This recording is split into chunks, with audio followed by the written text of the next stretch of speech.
સરકારો પડી જાય તો એ ભંગ થાય આખી વિધાનસભાઓ. One nation one election Bharat જેવા દેશમાં એક સાથે તમે જો એક રાજ્યનું ચૂંટણી હોય, જો આપણે 5-5, 6-6 તબક્કે ચૂંટણીઓ યોજાય છે, ઈવીએમમાં કેટલી ખરીદી થાય, ઈવીએમ કેટલા નવા ખરીદવા પડે કે દરેક જગ્યાએ હોય તો એ તો એટલે કે ઇન્ફ્રાસ્ટ્રક્ચર વાઇઝ પોસિબલ નથી. આપણી પાસે એટલી પોલીસ ફોર્સ કે જે વ્યવસ્થા બંદોબસ્ત થઈ શકે એનું પણ પૂરતું નથી. સાથે સાથે માની લો કે અત્યારે કેવું થઈ રહ્યું છે, સરકારો પાડી દેવામાં આવે છે. સરકારો પડી જાય તો એ ભંગ થાય આખી વિધાનસભાઓ. તો લોકતંત્ર માટે, લોકશાહી માટે શું ઇમ્પોર્ટન્ટ છે? લોકશાહી માટે લોકોની જવાબદેહી બને, સરકાર જવાબદેહી બને લોકોની, એ પ્રકારનું હોય છે. લોકો વડે બનેલી છે ત્યારે 5 વર્ષ સુધી પછી એ સરકાર જે એસેમ્બલી ભંગ થઈ હોય એનું શું?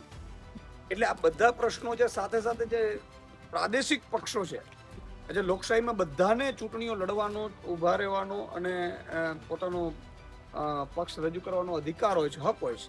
ત્યારે પ્રાદેશિક પક્ષો એક સાથે ચૂંટણી લડાતી હોય તો પ્રાદેશિક પક્ષો માટે તો 8, 10, 15 જ નેતાઓ હોય છે, એ ક્યાં જઈ શકશે? એટલે આ બધા મુદ્દાઓ છે જેને અમે આજે મૂકવાના છીએ. સાથે સાથે એમનો પ્રેઝન્ટેશન પણ જાણીશું અને મને પૂરો વિશ્વાસ છે કે વન નેશન વન ઇલેક્શન આ લોકોએ ભલે અત્યારે કરતા હોય, પરંતુ ભારત જેવા દેશ માટે ઇન્ફ્રાસ્ટ્રક્ચરથી માંડી, ફોર્સથી માંડી, વ્યવસ્થાથી માંડીને લોકોના વિશ્વાસનું, આ બધામાં બહુ જ ડિફરન્ટ રહેવાનું છે. એટલે અમે પણ એનો જે અમારા વિરોધના મુદ્દા છે એ મૂકવાના છે.